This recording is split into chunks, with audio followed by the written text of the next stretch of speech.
Okay, you've either been recruited for a network marketing opportunity or you are the one doing the recruiting. Inevitably, this question will come up.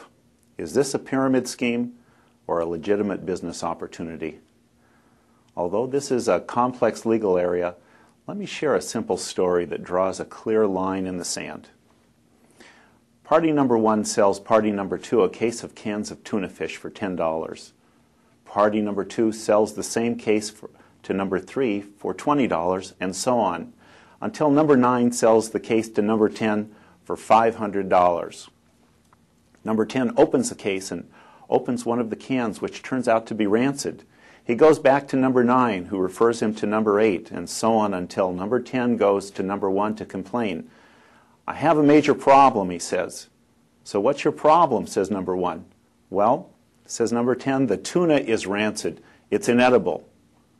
So what's your problem, number 1 says again. Number 10 says, like I said, this tuna is no good. Well, says number 1, the way I see it, you don't really have a problem. What do you mean, says number 10. This stuff is worthless. You don't understand, says number 1. This tuna is for selling. It's not for eating. And there lies the difference. Distributors in a network marketing program that are merely buying product to buy into the deal, as opposed to an intention of really making a market for it, are really working a pyramid scheme, not a legitimate direct selling business.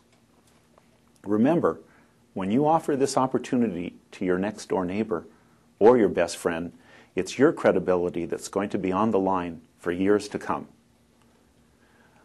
So what do you look for with respect to legitimacy versus pyramid? Here's a good checklist to consider. Number 1, product and price. Does the company offer a high-quality product for which there is a strong demand in the real-world marketplace? Is the product fairly priced and priced competitively with similar products? Can the product be demonstrated, and does it stand out when you show it to friends? Is the product proprietary to the company and available only through its distributors?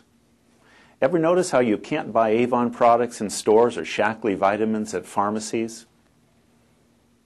Is it backed up with a customer satisfaction guarantee? Is post-sales service or customer assistance available?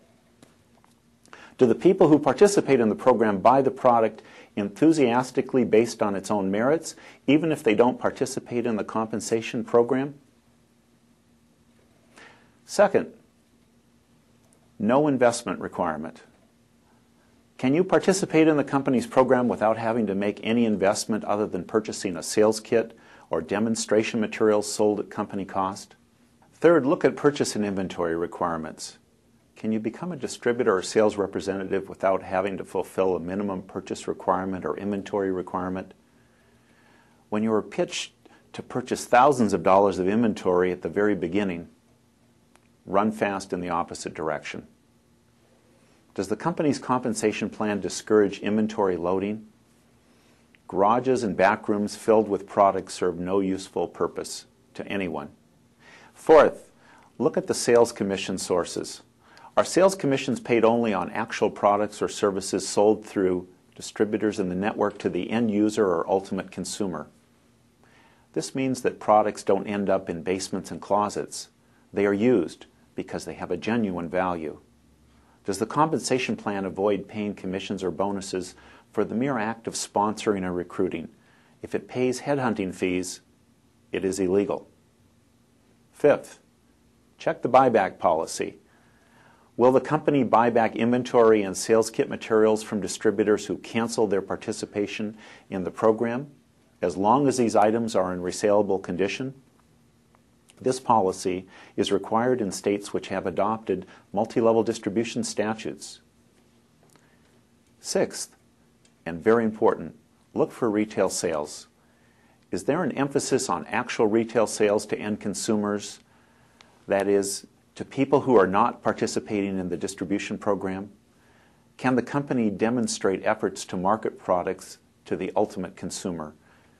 Do the company's distributors have ongoing retailing requirements to qualify for commissions? Seventh, expect an active and not a passive role for distributors. Are distributors in the company required to actively participate in the development and management of their networks? Eighth, watch out for earnings misrepresentations. Do the company's literature and training materials scrupulously avoid claims of income potential? The Federal Trade Commission, attorneys general, and postal inspectors all have their eyes on the matter of earnings representations.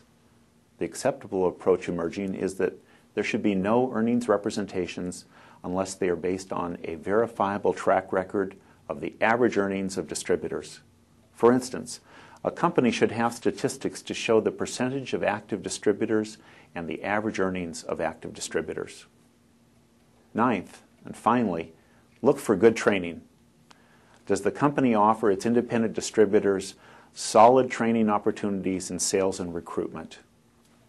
Are different levels of training offered to match the increasing levels of experience and responsibilities of distributors? Okay, is this the end of your journey? Obviously not. You've now looked at some legal issues, and it's time to move on to some solid business analysis. But it's a great start.